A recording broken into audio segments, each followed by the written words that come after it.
mejorar, posiblemente así como en algunas empresas, como pasa acá, nos toman la temperatura, a que de repente esto se incorpore como un protocolo, que vos llegás a un lugar, te tomen temperatura y oxígeno en sangre, o todavía no.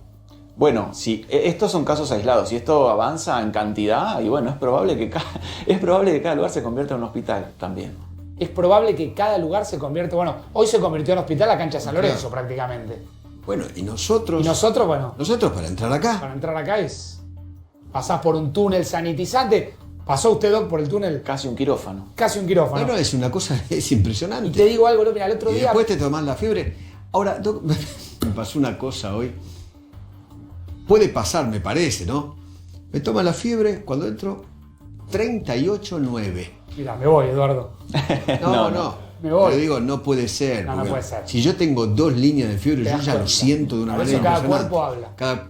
Me lo vuelve a tomar y ahí era normal, 36,8. Sí. ¿Por qué puede pasar eso? La sensibilidad de los termómetros digitales no es muy buena en general, por eso a veces hay que tomar 2 o 3 veces. Si uno está al sol, por ejemplo, un rato... yo vine de noche, no. Bueno, pero es pobre la sensibilidad que tienen. Por eso los termómetros viejos, los de mercurio, eran los que más sensibilidad tenían. Lo que pasa es que después empezaron a ser probablemente tóxicos y no se usaron más. Claro, eso. ¿Influye, por ejemplo, si te toman la fiebre cuando vos comiste antes o eso no tiene nada que ver? No tanto por eso. Es una cuestión de sensibilidad y de superficies interpuestas entre el aparato y uno. Pero es la primera vez que me pasa, a mí me pasó 2 veces. ¿Te pasó? Pero no a 38. A mí 38,9 dije, no me conocés mucho, Edu, pero si a mí me agarra 38, salgo corriendo, me voy hasta Tierra del Fuego. No, pero yo le dije, soy muy hipocondríaco. Tómeme de vuelta, si tengo 38,9 me voy a mi casa volando. Pero no podía ser porque yo lo hubiera sentido inmediatamente. Sí, yo no soy de hacer fiebre también, pero cuando hago fiebre también me pasa que yo el cuerpo... 2 líneas de fiebre me matan. Poné en duda esto de lo hubiera sentido inmediatamente, porque imagínate que con este virus te falta oxígeno y no lo sentís. No, el oxígeno, eso lo entiendo, pero hablo de la fiebre, eso lo hubiera sentido. No, lo del oxígeno, obviamente no. Pues si hubieras estado con un estado febril, te hubieras sentido vos en tu cuerpo, lógicamente. Sí, claro, 2 líneas de fiebre a mí me matan, me voltean. Pero bueno, qué sé yo, cada cuerpo. Pero me llama mucho la atención. Soy medio flojito, soy una cosita. Bueno, yo también. Soy flojito, soy una cosa. Enseguida pero sos hipocondríaco. Soy flojito. Soy flojito. Me gusta que te autodetermines. No, sí. Y es más, yo hago un noticiero cuadradito, chiquito, una cosa insignificante. Y yo también. Flojito. Hoy no estuviste tan flojito. Hoy no estuviste tan flojito. ¿Tenés algo de delincuentes ahí? Me encanta ese tema. Hoy a la mañana me pasaron un tema temprano que lo guardé porque la verdad que me llamó mucho la atención y que lo voy a charlar con Eduardo en el pase. Te gusta amargarme, ¿no? No. Te encanta. No, esto me marcó un poco a mí también. Okay. No, te confieso, vos podés creer, es el colmo de los colmos que 2 presos de la cárcel de Devoto terminaron denunciando a los guardacárceles. Y se abrió una causa. ¿Y por qué? Una causa que tengo acá, porque usaron armas. Tremendo. No, pero yo te digo, yo después te lo dejo el fallo. No es para que te amarguen y te enojes conmigo. Cuando los delincuentes usan faca y eso no... No, eso sería para determinados fallos, algo que seguramente habrás escuchado y habrás leído, armas impropias. Sí, impropia. Arma impropia. Mirá. La quiero en la garganta de algún juez, a ver qué impropio le parece una faca. Mirá, es una causa que se abre por el delito de lesiones graves, que la abren 2 personas, Cristian Gragueda y Gustavo Barreto, y le piden, esta es una causa que obviamente le tuvo que dar curso al fiscal Ignacio Máiquez, porque se la presentan, un fiscal tiene que actuar, se le presenta la causa. Está pidiendo el fiscal planos completos de la totalidad de las unidades que componen la cárcel, quiénes estaban en los puestos de control, quiénes manejaban sus muros perimetrales, con especial detalle en cada uno, quiénes los videos. Fíjate que aporta, te llamó mucho la atención, aporta las fotos que están extraídas obviamente de la televisión. ¿Y los delincuentes qué quieren? ¿Que los guardiacárceles no estén armados? Los lesionaron. O sea, la cosa insólita. Me llamó mucho la atención también que... Ahí está bien. Esa es la imagen. Esta es la imagen. Con esta imagen se presenta un abogado representando a los presos. ¿Qué había un motín adentro? Bueno, lo que yo vi, lo que vimos todos fue un motín. Y sí, claro, obvio. O estaban todos durmiendo la siesta. Bueno, le pide copia íntegra de la documentación, quiere saber el protocolo de vestimenta para el personal penitenciario, protocolo de agentes de fuerza de seguridad en el marco de los hechos ocurridos el 24 de abril de 2020. En particular, dice, es un fallo insólito, en verdad un fallo, una presentación. Una petición. Una petición. Si se encuentra permitido que aquellos tengan los rostros tapados con prendas tipo pasamontaña. No, es mentira. Tienen barbijo. Sí, o tapaboca. Y en su caso, pregunta, en esta petición, ¿en qué caso, con qué prenda específica u objeto, más allá de la utilización de tapaboca, deben proteger? La cosa... Está bien. ¿Estás escuchando lo que sí, estoy sí, está bien. Un grupo de presos termina denunciando a los penitenciarios. Esto entró en la Fiscalía Nacional, en lo criminal y correccional número 35. Tiene, acá lo vas a ver, la firma de Ignacio Maíquez, que tiene que obviamente ponerse a investigar, y adjuntan esas fotos que vos estás viendo. Son las fotos que vimos ese día, ¿no? Sí. Los guardias le apuntan a lo sucedido en los pabellones número 6, que era donde estaban los peores, los más violentos, pabellón 6, pabellón 7, del módulo 2, de la unidad residencial 2, y lo que tratan de investigar es el accionar de todo el cordón de seguridad de la cárcel de Devoto. Ok. Querido mío. No es para que te enojes ni levantes temperatura. No. Está bien. No es para que te enojes ni levantes temperatura. Te mando un abrazo. Edu, nos reencontramos mañana. Gracias. ¿Sí? Nos quedamos en el comienzo de 4 días. Les vamos a contar toda la información que tenemos. Hay mucho por delante, hay mucho para contarles. Es un día obviamente cargado de información. Ya me avisan si efectivamente podemos saludar al expresidente Eduardo Duhalde, que, bueno, miren esta imagen muy particular con la nieta, está el doctor Duhalde. Doctor Duhalde, buenas noches, ¿cómo le va? ¿Cómo anda? Me va muy bien, estoy con Flor, que es mi nietita. Veo que tiene asistente. Y bueno, me ayuda todo el día, me ayuda ella. Y ahora está trabajando teniéndome el micrófono. Claro, muy bien. Muy buena. Muy bien, está muy bien. ¿Quieren preguntarle algo? Pueden preguntarle. Bueno, le podemos preguntar... De novios no. No, de novios no. Pero le podemos preguntar después seguramente cómo está viviendo esta cuarentena, porque también los chicos la están padeciendo. Primero se lo pregunto a usted, doctor, ¿cómo la está viviendo usted? Bien. Estoy con el nieto mayor y la menor. Y bueno, y Chiche y una de mis hijas, la mamá de ella. Claro. Bueno, como todos, tratando.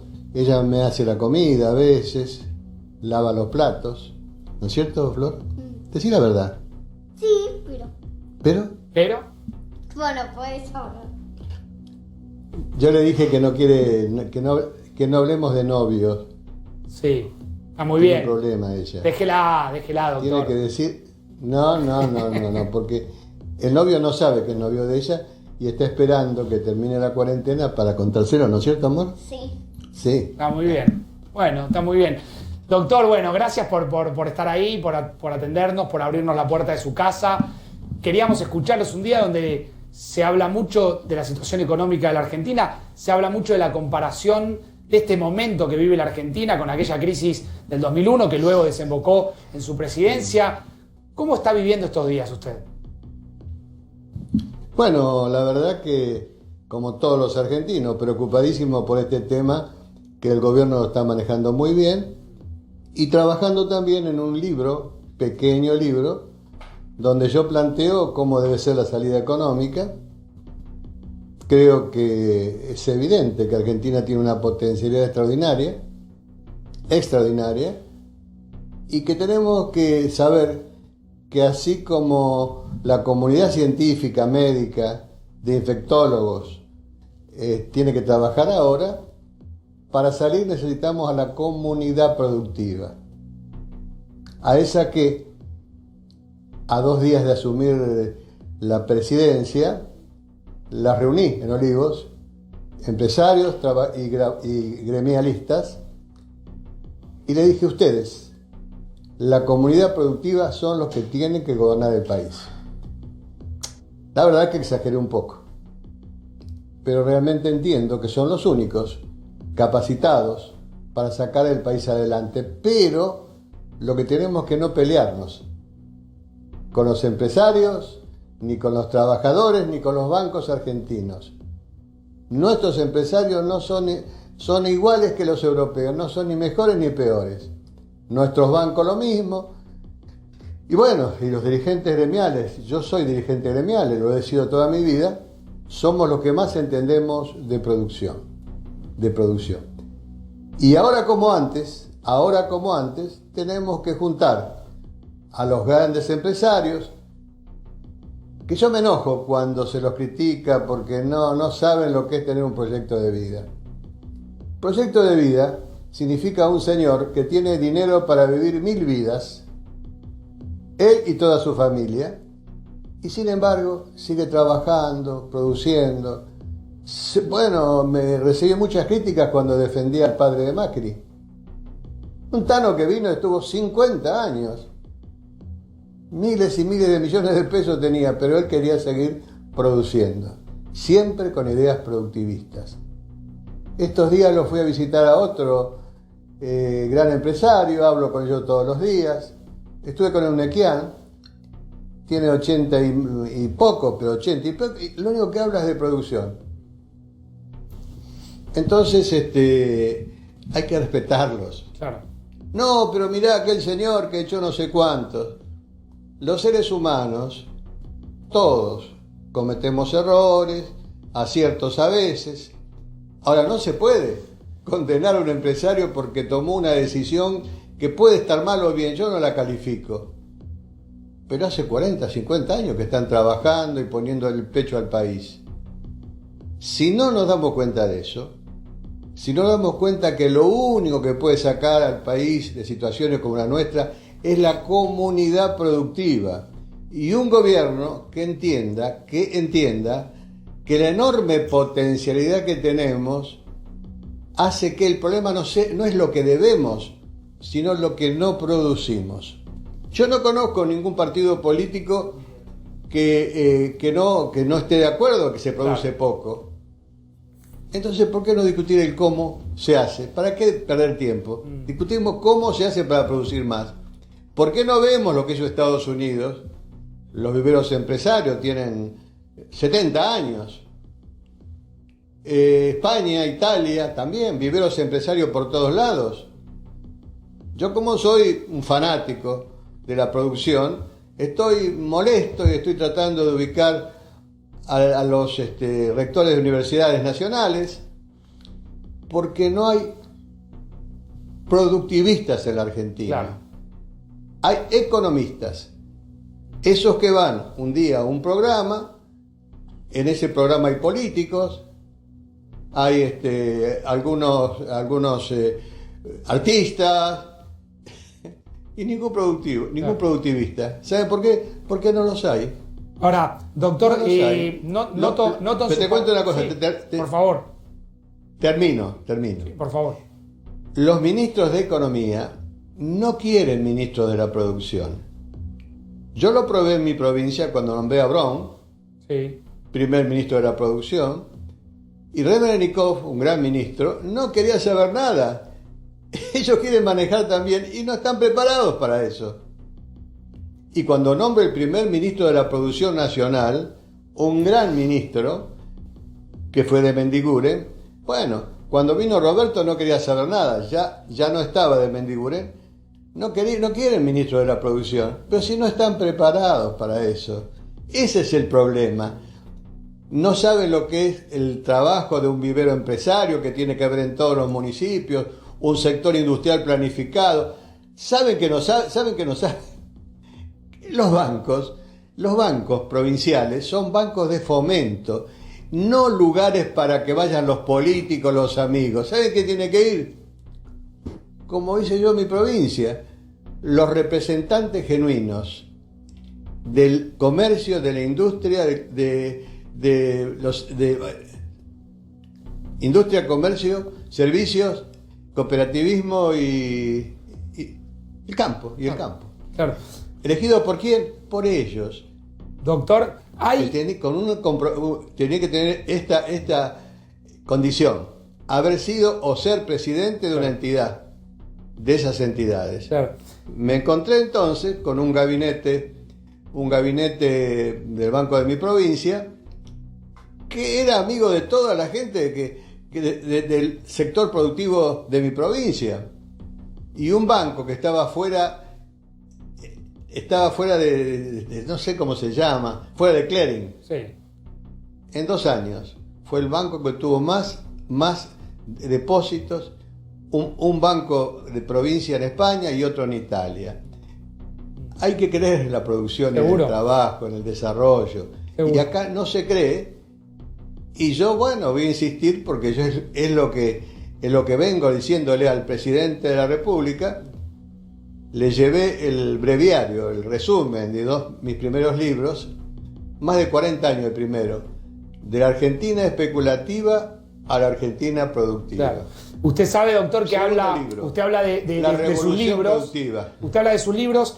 Hoy, cuando preparaba la entrevista, cuando preparaba este encuentro que íbamos a tener, pensaba qué le gustaría a la gente preguntarle a un expresidente que pasó un momento muy complejo de la historia reciente de la Argentina.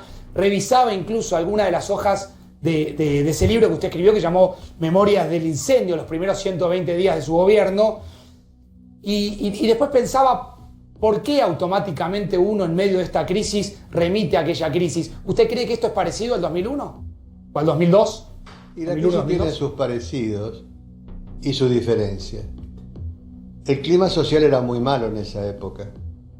El que se vayan todos, no se podía salir a la calle, la gente quería romper los bancos, muy enojados, piquetes, cacerolazos, y después piquete y cacerola. La lucha es una sola. La lucha es una sola. Sí. Era muy bravo en ese sentido, ¿no? Pero yo gobernaba no solo, era una gran coalición con el doctor Alfonsín. La misma que tuvimos en la provincia entre 1991 y 1999. Gobernábamos juntos, era una gran coalición. La institucionalidad para sacar al país adelante tiene que ser una gran coalición. Los partidos políticos son estructuras rígidas y esa rigidez contrasta con la velocidad de los cambios. Por lo tanto, es indispensable tener grandes coaliciones como las europeas. Eso es lo primero. Y lo segundo, la centralidad debe ser la producción. Los países europeos salieron de crisis mucho más grave que la nuestra con un único milagro, es el del trabajo.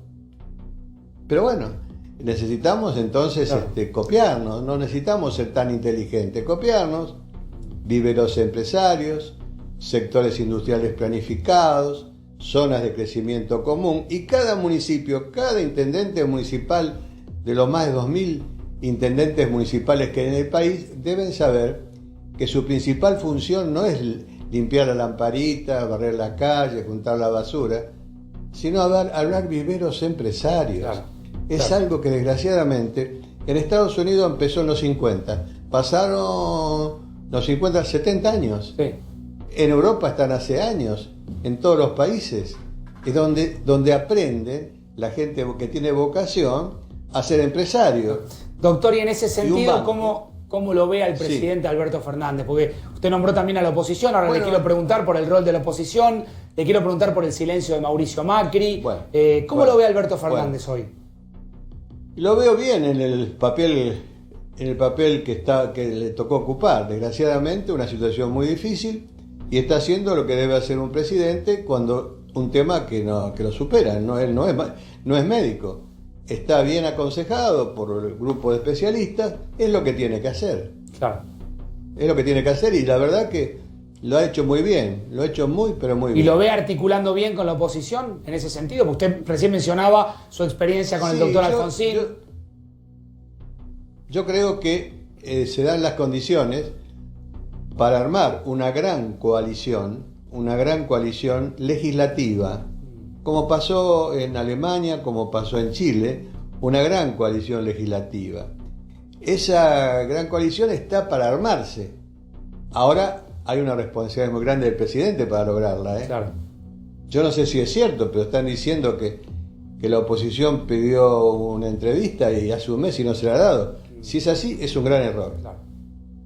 La oposición se ha comportado muy bien y el presidente debe responder de la misma manera. Lo que pasa es que el presidente divide, no sé si usted lo escuchó, doctor, en estos últimos días, divide a la oposición y la describe como la oposición que gestiona.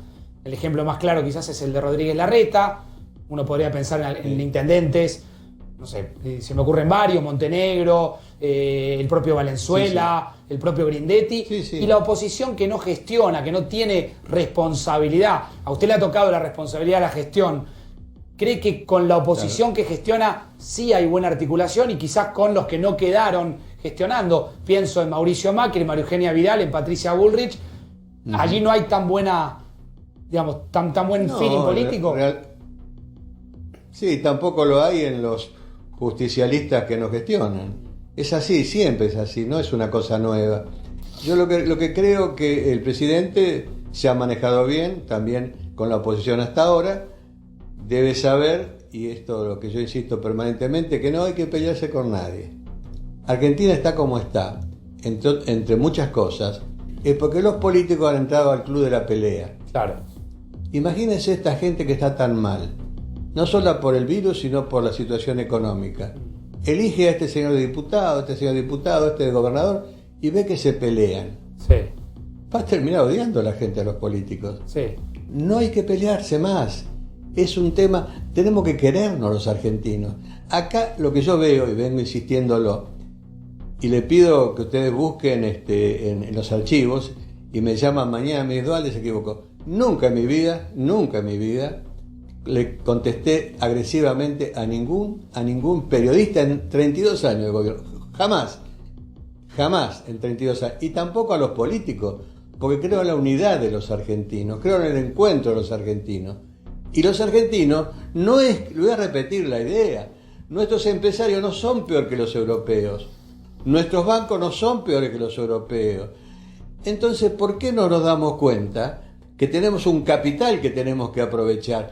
No tenemos que pelearnos con nadie, y mucho menos con los que van a sacar adelante al país, que yo no tengo ninguna duda que este país en poco tiempo va a ser un país señero en América Latina. Cuando digo poco tiempo, digo 10 años. Sí. Pero hay que hacer lo que dejamos de hacer. Usted sabe, doctor, que hace algunos minutos sí, el presidente Alberto Fernández dijo que hay muchos trabajando para los acreedores del exterior. No precisó quiénes. Dijo también que no le van a torcer el brazo. Volvió a replicar efectivamente ciertas críticas hacia un sector de la AEA, de la Asociación de Empresarios Argentinos. Yo creo que un poco usted está contestando, o por lo menos dando su visión o su mirada de una Argentina más unida, ¿no? Pero por supuesto, si no se sale. Pero que se olvide, mire, hoy pensar que un gobierno, aún teniendo mayorías parlamentarias, puede gobernar, es muy antiguo. Se quedaron 40 o 50 años atrás. Claro. Necesitamos ponernos de acuerdo los argentinos en 3 o 4 cosas, no más. 5 si ustedes quieren. Claro. Y meterle todo juntos. Si no, acá va a ser más difícil. Ahora, yo dije hace ya 2 veces en este programa que nuestros empresarios no son peores que los europeos, nuestros bancos tampoco, nuestros dirigentes gremiales están portándose bien. ¿Y quién está portando mal entonces para que las cosas anden mal como andan de hace muchos años? ¿Quién? Lo que hemos fallado somos nosotros, los políticos. Y yo lo vengo diciendo, no de ahora, no es un tema nuevo. El principio del año 2000, hace 20 años, el Negro Oro, uno de los periodistas más mal hablado en esa época, porque ahora le han tirado el bochín al fondo, ¿no? Me llevó en su conversación, me fue metiendo y terminé diciendo que yo era parte de una dirigencia de mierda, que la gente decíamos que éramos ladrones, corruptos, vendepatrias. Me acuerdo. Y que cada día me estaba convenciendo más la gente a mí. ¿Está arrepentido de esas declaraciones? Pasan 20 años y me pregunta Oro. Estamos peor. En 40 años no se han dignado de votar las leyes de transparencia en la Argentina. ¿Quién? Todos se han negado a votar la ley de transparencia. La presenté en el 87, moralización de actividades del Estado. Era vicepresidente en diputados. 2 años después era vicepresidente de la República. Abrí la Comisión de Recuperación Ética de la Sociedad y del Estado. Favaloro era el faro de la comisión. Un solo político de la Rúa, los mejores economistas. En total, 11 personas. Terminamos en 9 leyes. Sí. Para moralizar el Estado. ¿Sabe cuántas votaron? ¿Cuántas? 0. Claro. 2 años después ya no era vicepresidente de la República. Era gobernador de la provincia, entonces ya no dependía de nadie. Armamos un compromiso ético nuevamente de 10 puntos. Lo llamé al doctor Alfonsín y le dije, doctor, quiero que gobernemos juntos. ¿Y cómo es eso? ¿Y qué Yo le dijo administro Alfonsín? fondos con mis ministros. Y ustedes controlan todo. No, lo que no tiene que ver egoísmos. Cuando uno busca una integración, no puede haber egoísmos. Claro. Porque somos todos, si todos queremos sacar al país adelante, pongámonos de acuerdo, dejémonos de embromar. Yo la verdad que sufro porque cuando veo atacar desde cualquier nivel a otra persona, no tenemos que atacar a nadie. Claro. Lo quiero sumar, doctor. Sí. Termino diciendo Sí, por supuesto. en esta parte que nos queremos poco los argentinos, tenemos que querernos más y respetarnos más. Lo quiero sumar a Ezequiel Spillman, que está conmigo, para que le haga una pregunta. Después le quiero preguntar si usted cree que están resueltos los liderazgos dentro del peronismo. ¿Sí? Sobre todo dentro del peronismo que gobierna. Ahora me lo contesta, pero espere, le dejo una pregunta a Ezequiel, dale. ¿Cómo le va, doctor? Muy buenas noches. Doctor, le quería consultar, sé que ha regresado hace un tiempo ya a hablar con Cristina Kirchner y quería consultarle específicamente estas ideas de unidad que usted está planteando, si cree que Cristina Kirchner las comparte, cree que no, o justamente por ahí hubo un cambio en ella, en un momento no las compartía y hoy las comparte. No he hablado de eso con ella. No, estuve hablando antes de ir a Europa, porque fui precisamente porque quería traer a la Argentina algo que está de moda en Europa, que es la venta de los productos alimenticios sin marca, sin packaging. Es decir, a granel o por peso, como se vendían hace 40 o 50 años, porque los precios se vienen a la mitad. Fui a eso, pero volví justo 2 días antes de que acá, se cerrara el país por la pandemia. La cuarentena, ¿no? Claro. Y fui a hablar de eso con ella, estaba de acuerdo. Y después, empezamos a llevarnos bien. Yo no me he llevado mal, con nadie. Claro. Si me agredieron, jamás contesté. Por lo mismo, los que queremos la unidad de los argentinos, tenemos que empezar a dar el ejemplo de no pelearnos. Y y después lo demás se irán ubicando, no sé qué harán. Yo voy a morir con esas ideas porque es la idea de toda mi vida. ¿Le llama la atención que el expresidente Mauricio Macri no aparezca más en un rol más activo? ¿Te habla con Macri? No me llama la atención. Con Macri traté de hablar después que salió, pero no pude ubicarlo, no estaba acá, Claro. no sé. ¿Y le llama la atención que no aparezca en un rol ya- más activo? No, porque no puede aparecer, Macri no puede aparecer. ¿Por qué? En realidad, la oposición hoy está más centrada en los dirigentes del radicalismo, en algunos dirigentes como el jefe de gobierno de Capital Claro, Federal, que Horacio está Rodríguez muy Larreta. fuerte. Sí. Sí, por ahí anda la cosa.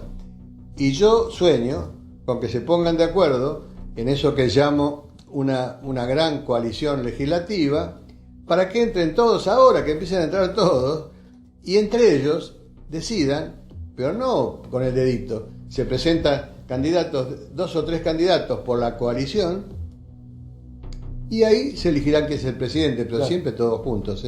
Si no, vamos a tardar 2 años o 3 años más en sacar a Argentina adelante. Claro.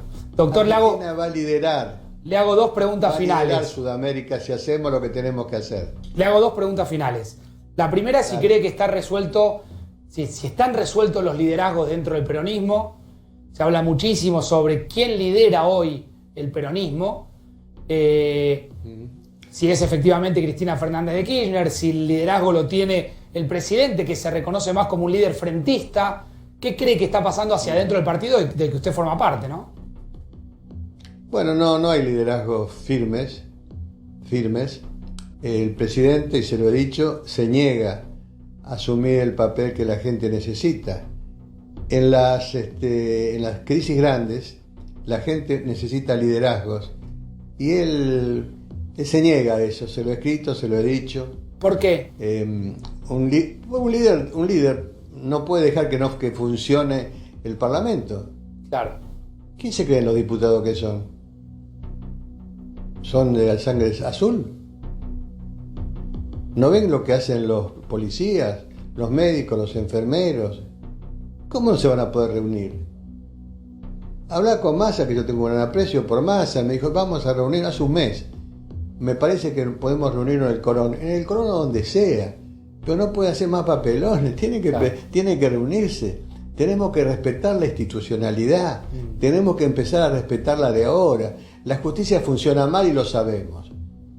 El Ejecutivo, hoy el presidente ha dicho que no es algo así como que él no que es el gobierno no solo de él, de Cristina, de Massa y de las ¿cómo se llama? De las organizaciones sociales. Sí. No, los movimientos sociales. Los movimientos en realidad sociales. no son movimientos sociales, son estructuras políticas. Los movimientos sociales, por definición, son los que no tienen liderazgo. Claro. Cuando aparece una estructura deja de ser movimiento social. Bueno, pero es esa declaración que es muy poco entendible, porque la verdad que es el gobierno el que gobierna él. Ahora, si él, no sé por qué razón, Claro. hace esas cosas, quizás tenga razón él, porque a veces, yo me equivoco muchas veces. Cuando a él lo eligieron, Cristina dice, va a ser mi candidato a presidente, yo dije, se equivocó Cristina, porque Alberto no es conocido. Es muy buena persona, yo lo conozco bien, lo aprecio, lo quiero, pero no es conocido. Y me tapó la boca. En 2 o 3 meses demostró la enorme capacidad para concitar adhesiones. Y ojalá me equivoque yo de nuevo ahora. Doctor, conozco de su no debo interés. hacer. Conozco de su interés por Brasil. ¿Cómo? Conozco de su interés por Brasil, de su relación con Lula. ¿Cómo está mirando todo lo que está pasando frontera de por medio con la Argentina, ¿no? Es prácticamente una masacre lo de Brasil. Sí. Anda mal Brasil y no tenemos que contentarlos de eso. De todas maneras, ustedes saben que la Comunidad Sudamericana de Naciones, que me tocó constituirla a mí como presidente del Mercosur, un 9 de diciembre del 2004, la historia cortita es así. Yo estaba en España con Chiche. Sí. Yo tengo una cátedra hace 10 años, primero en Salamanca y después en Camilo Cela. Y me llama Néstor y me dice, te elegimos presidente de Mercosur. Y le dije una mala palabra. Digo, pero ¿por qué no me avisás? Yo estoy cansado, hace 4 meses que dejé el gobierno. Volví. Sí. Y dije, yo voy a aceptar una misión. Unir a los 10 países sudamericanos, si ustedes me ayudan, y ese día me voy, una misión. El 9 de diciembre del 2004, en el mismo ámbito de la última batalla de los americanos contra los españoles en Ayacucho, en ese mismo ámbito, formamos la Comunidad Sudamericana de Naciones. Y después empezó la pelea. Claro. Empatotados los de derecha, empatotados de la izquierda, empatotados del centro. No aprendemos. La pelea, porque eso era igual que lo que había hecho Europa. Claro. Y en Europa hay un partido de izquierda y al lado un partido conservador y se respetan. Claro. Hay que respetar a todos los partidos. Así como exigimos el respeto interno, debemos exigir el respeto también de los países, lo que ellos eligen. Claro. Claro. Bueno, pero acá la pelea nos ha hundido. ¿Y qué nos piensa, ha hundido en el plano, doctor, regional y en el plano nacional. de Bolsonaro? Necesitamos ¿Qué piensa de Bolsonaro? abandonar la idea de la pelea. ¿Qué piensa de La Bolsonaro? última pregunta, ¿cuál era? No, ¿qué piensa de Bolsonaro? No me gusta hablar mal de la gente. Evidentemente no le va bien, es un hombre que imita al presidente de Estados Unidos, de quien sí puedo decir que es un inmoral, Trump. del presidente no tengo ninguna duda. Los dirigentes, como el de Venezuela, por ejemplo, podrán poner en riesgo a Venezuela, pero el presidente de Estados Unidos puede poner en riesgo a todo el mundo. ¿Saben por qué? Porque siempre los americanos, cuando no le va bien, inventan una guerra. Pasó siempre, ¿eh? Y este señor apunta para allí. Bueno, así está la historia en nuestro país y en el exterior. Yo soy una persona, yo soy de origen vasco. Los vascos somos muy concretos. No nos gusta el pensamiento rebuscado. Pam, pam, vino, vino. Las cosas son fáciles. Y a veces las hacemos difíciles nosotros. Pero créame, que Argentina salga no es un tema difícil. Simplemente hay que hacer cosas sencillas. Y tiene que la Argentina, vuelvo a insistir con la idea, tienen que aparecer los productivistas. Porque los economistas no son productivistas. Está claro. No Doctor, entonces estamos en eso. Doctor, le quiero agradecer profundamente que nos haya abierto las puertas de su casa. Nos quedaríamos charlando muchas horas más. Muchísimas gracias por haber estado aquí en 4 días en A24. Se me escapó. Se le escapó. Florcita. Déjela No sé. déjela tranquila, Florcita, y un saludo también a Chichi y a la familia. Muchísimas gracias, doctor. Gracias, un cariño para todos. Gracias. El doctor Eduardo Duhalde, aquí en 4 días, en A24, con algunos títulos impactantes, ¿sí? Hablando de política, hablando del peronismo, hablando de Mauricio Macri, hablando de Jair Bolsonaro, de Donald Trump. Repasamos obviamente todo lo que queríamos preguntarle, ¿sí? En minutos, la intendenta de Quilmes, Mayra Mendoza, vamos a hablar del conurbano bonaerense y el coronavirus. Vamos a mostrar cifras de lo que está sucediendo en los sectores más postergados del conurbano bonaerense. En minutos hablamos con Mayra. El doctor Carlos Camburian con nosotros. Doctor, ¿cómo le va? Bien, ¿vos? Bueno, gracias por estar esta noche también aquí. Por favor. Gracias por la paciencia, por esperarnos. Por favor. Hablábamos en el comienzo del programa esta idea de que empieza a aparecer como métrica o como una medición la idea de medir el oxígeno en sangre. Sí. Nos medimos la temperatura, nos tomamos la temperatura. Ahora, ¿me explica qué es esto de la hipoxia silenciosa, se llama? Sí, nosotros utilizamos esta medida mucho en cada una de las personas enfermas de diferentes patologías, de diferentes enfermedades respiratorias. La oximetría de pulso es medir la concentración de oxígeno que tienen los glóbulos rojos, ¿no? Entonces por eso uno dice que tiene 95, 96, 97, claro, 90, 80 y pico, ¿no? Eso significa que ese porcentaje de glóbulos rojos tienen contenido de oxígeno. Si uno tiene un número que va del 95 para arriba, bueno, está aceptable. Ahora, si ese número baja, empiezan a aparecer los problemas. El punto clave acá es que empezaron a aparecer algunos enfermos con coronavirus. Ese es el oxímetro. Este es el aparatito. Ahí está. Yo debiera poner el dedo acá. Mira, ahí donde está la ranura allá, pones el dedo. Acá. Ahí está. Cualquiera de los dedos. Cualquiera de los dedos, hasta inclusive en los chicos, nosotros en los chicos en la lo oreja. ponemos en la oreja y otros mecanismos más chiquititos lo ponemos en la oreja. Si hacemos la prueba de que yo me acabo de medir el oxígeno en sangre, me dio 98. En Si este caso 98 estaría bien. significa que el 98% de tus glóbulos rojos están transportando oxígeno, eso es correcto. Bien. ¿Y si me da por abajo de 90? En general, si te da por abajo de 90, 94, 93, empezás a tener síntomas. Porque tu cuerpo te está diciendo, mirá, me está faltando oxígeno. Claro. Entonces, los pulmones empiezan a respirar mal o empiezan a respirar distinto, más rápido, porque te están diciendo, yo tengo que respirar más para incorporar más oxígeno, porque lo estás necesitando. En el caso puntual de estos pacientes que empezaron a aparecer con esta hipoxia silenciosa, no aparecen síntomas. Aparece que baja la concentración de oxígeno en el cuerpo, pero no aparecen síntomas importantes que lo demuestren. Entonces, cuando uno llega a la consulta muchas veces es tarde, porque uno no se da cuenta de lo que le está pasando. ¿Tarde a qué se refiere, doctor? Tarde a que de un segundo al otro se convierte en un cuadro muy, muy grave y hasta a veces crítico y mortal. Esto pasó en Estados Unidos. Termina en ese caso sí. Muriendo de qué? Del mismo cuadro, de falta de oxígeno. Falta de oxígeno. Claro. Entonces, ¿Qué tiene que hacer uno para detectarlo? Pues yo le preguntaba en el comienzo de 4 días si esto que todo el tiempo estamos repitiendo de los medios, vamos a vivir de una manera distinta. No sé, me imagino. ¿Yo voy a tener que tener uno de estos en el auto permanentemente? No necesariamente. No. Lo que sí vamos a tener que estar muy atentos, tanto los médicos como la gente, de que ante mínimos cambios, porque lo que pasa en esto, capaz que uno empieza a respirar un poco más rápido de lo normal, no se da cuenta, Se agita un poco. Sí, pero no se da cuenta, respiro más rápido, pero no me doy cuenta. Hay que prestarle un poco de atención a eso, porque eso significa que estoy respirando más para incorporar más oxígeno. Esto pasó en estos pacientes que, insisto, la dificultad que tiene es que aparece como un síntoma aislado y que hace que uno demore mucho en consultar o en empezar a pensar que le está pasando ¿Oficialmente lo podemos tomar como un síntoma o parte del protocolo o todavía no está incorporado? Es un signo, en realidad es un signo. Sí, es un signo que demuestra que algo está pasando y es un signo que aparece en casos de coronavirus. Bueno. Lo mismo que en los chicos que aparecen cosas nuevas también. Yo le quiero preguntar, obviamente, por la apertura de la cuarentena. Lo vamos a tratar en unos minutos. O sea, leo, por ejemplo, que entraron 30% más de autos. Después lo voy a presentar bien. Pero yo sé lo que piensa el doctor Campurian de este tema. Sí, digo, yo parece esta noche que me lo decía Eduardo, que hago enojar a la gente, no es mi intención, pero hay que preguntarlo. Hay que preguntarlo. Quiero hablar con Mayra Mendoza, que ya nos está escuchando. Intendenta, ¿cómo le va? Buenas noches, ¿cómo anda? Hola, ¿qué tal? Bien, gracias por recibirnos. ¿Cómo anda usted? Bien, acá estamos, trabajando mucho.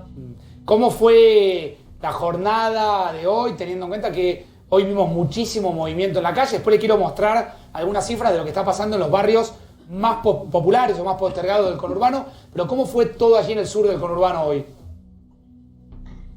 Bueno, la verdad que complicado, digamos, todos los días están siendo complicados por las distintas situaciones que se dan producto de esta pandemia. La verdad que los municipios estamos haciendo un esfuerzo enorme para poder controlar, pero yo lo repito cada vez que tengo posibilidad.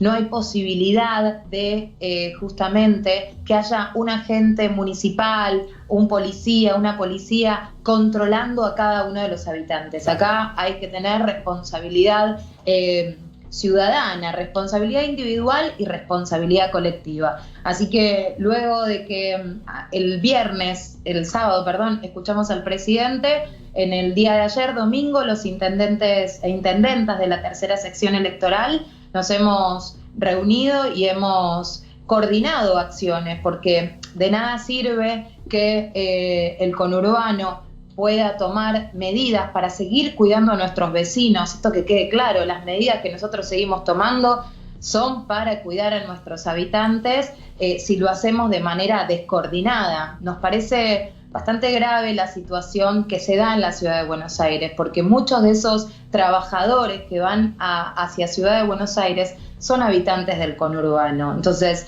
necesitamos poner mucho énfasis en que se controle y se regule el transporte público para poder seguir teniendo un control de la transmisión comunitaria que en distritos como Quilmes y en otros distritos del conurbano y principalmente en la ciudad de Buenos Aires está habiendo. Así que cada vez que tengo oportunidad apelo a la responsabilidad de aquellas personas que no son trabajadores esenciales y que salen sin tener que hacerlo desde su casa. Claro. Sobre todo pensaba, intendente, ahí hoy temprano, aquí abriendo la mañana en Equipo de Noticias, veía toda la cantidad de gente que venía para la capital federal y pensaba que inevitablemente gente que vuelve al conurbano. Con lo cual ese ir y venir es lo que evidentemente no debiera de suceder. Sobre todo porque hoy en la ciudad de Buenos Aires tampoco se abría nada. Se supone que era mañana martes el día de apertura de los locales. Sin embargo hoy, después vamos a ver la cifra, hubo muchísima mayor cantidad de gente. Completamente. Y bueno, y esto es lo que realmente nos complica mucho la situación. Yo creo que tenemos que tomar mucha conciencia, lo planteaba el presidente ayer, lo plantea cada vez que habla, lo plantea en una carta, tenemos que cuidar lo logrado. Y cuidar lo logrado es este esfuerzo que está haciendo la sociedad como un desafío único en este momento, que es más que una emergencia, es excepcional.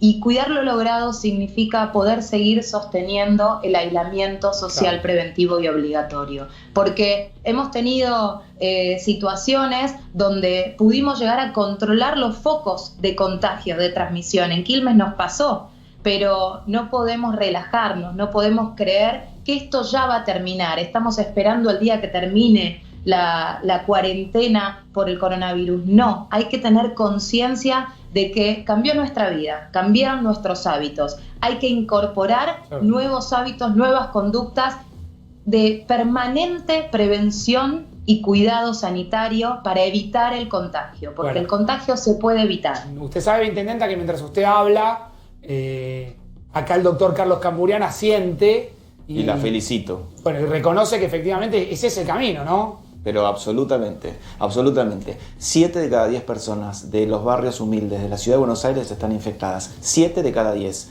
Y no hoy. Mañana, el fin de semana que viene, van a poder salir a dar una vuelta. Eso significa que intendentas como Mayra o como cualquier otro intendente del conurbano que conozco como el dedillo, porque trabajé 15 años en el conurbano, va a ser una complicación seria, muy seria. Y mínimos cambios en nuestro sistema de salud lo ponen en jaque. Y eso pasa hace 20 años. ¿Mayra? Sí, bueno, comparto. Por eso, en el día de ayer domingo hemos sacado un comunicado, insisto, los intendentes de la tercera sección, que es el Gran Buenos Aires, que es el conurbano sur. Estamos hablando de La Matanza, Almirante Brown, Loma de Zamora, Avellaneda, distritos muy grandes del conurbano, que estamos muy preocupados con la situación de la ciudad de Buenos Aires. Entonces, seguimos pidiendo que la cuarentena se mantenga. Obviamente que nos preocupan, Facundo, todas las situaciones que se están viviendo. Escuchamos a las cámaras de comerciantes e industrias, trabajamos conjunto para realizar protocolos para poder garantizar prevención sanitaria y poder tener algunas actividades que comiencen a tener funcionamiento. Creemos en la reactivación económica, pero sabiendo que tenemos que poner nuevas pautas y un nuevo contrato de cuidado mancomunado entre todos, la sociedad y todos los sectores que la integramos. Entonces, en este sentido, establecimos, por ejemplo, la venta por delivery, ¿sí? Y ahora vamos a solicitarle a la provincia y acompañarlo con un protocolo al gobernador la venta para take away, para retirar por la tienda. Bueno, esto creemos que puede llegar a ayudar a que los comercios sigan activados, pero también restringir la circulación. A esto tenemos que poder lograr y poder hacer. Seguro. Intendente, a lo sumo, Ezequiel Spillman, con información y con una pregunta para usted. Dale, ese. Bueno, a ver, primero vamos con la pregunta para la intendenta. Quería consultarle específicamente sobre el tema económico de los intendentes, ¿no? Hace poco estuvo Gustavo Menéndez, estuvo también Juanchi Zabaleta, que también son del peronismo. Quería consultarle cómo está el tema para poder sostener no solo los sueldos de los empleados, sino todo el sistema sanitario, que en muchos casos son hospitales que corresponden a los municipios, y por supuesto todo lo que tiene que ver con la atención primaria también no solo lo tiene la provincia, sino los municipios, ¿no? Bueno, la verdad que ha caído la recaudación en los municipios, al igual que se ve afectada la mayoría de la economía, ¿no? Nosotros estamos hoy afrontando situaciones que demandan una erogación presupuestaria que no estaba prevista en el marco del funcionamiento normal de la gestión, ¿no? Que tienen que ver justamente con la pandemia. Pero debo decir que en cuanto hemos solicitado ayuda, tanto el gobierno nacional como el gobierno provincial han acudido a poder garantizar en los municipios todo lo que sea necesario, en todos los municipios, ¿no? Hace unos años, lamentablemente, se diferenciaba entre intendentes de la oposición y del oficialismo. Este es un momento que se demuestra que todos los habitantes nos preocupan y el gobernador y el presidente se hacen cargo de la situación de todos los municipios por igual. Así que debo reconocer que, a pesar de la difícil situación económica que estamos viviendo los municipios, tanto la provincia como la nación están ayudando. Bien. Intendenta, muchísimas gracias por esperarnos hasta tan tarde. Gracias. Por favor, gracias a ustedes. Buenas noches. Gracias, buenas noches. Algunos datos que quiero compartir de lo que está pasando en el conurbano. Hoy me contaban que hay 1.600 barrios de emergencia que están repartidos en 30 municipios que rodean toda la capital federal. Se habla mucho de los barrios populares en la capital federal, no hablamos del conurbano. Ya sabemos lo que está pasando en la capital federal. 1.600 barrios de emergencia en 30 municipios. Solamente por ahora, ¿sí? Hay 4% de infectados que viven efectivamente en estos barrios. ¿Sí? Este es el dato que no tiene que crecer. De los 1.600 barrios de emergencia, solamente hay hoy entre 60 y 80 casos del total de 2.100, aproximadamente 2.112 casos. Esto es lo que no tiene que pasar, no tiene que crecer ese dato, doctor, ¿no? Detectados. 60, 80 casos detectados. Yo no creo en ese número, ¿Vos en absoluto. ¿Crees que hay más? Absolutamente. Por favor, el que diga lo contrario realmente está mirando con un solo ojo. A ver, del conurbano nos volvemos a la capital federal. Ezequiel tiene datos muy concretos que seguramente lo van a enojar a Carlos, porque sé lo que sostiene respecto a la apertura. Mostrame ese, ¿qué pasó en la ciudad? Fíjate lo que está analizando en este momento el gobierno porteño. ¿Por qué? Ahí hablando con Carlos, ¿no? Ahora decidieron flexibilizar, pero de todas formas, en el Ministerio de Salud, que conduce Fernán Quirós, están tomándose un lapso para consultar al doctor de 10 días. De 10 días para ver cómo avanza la pandemia. Esto es, si la consecuencia de flexibilización les da una curva demasiado alta, si hay un pico muy alto, van a ir para atrás. Por eso decíamos un lapso para analizar la curva de contagios son 10 días.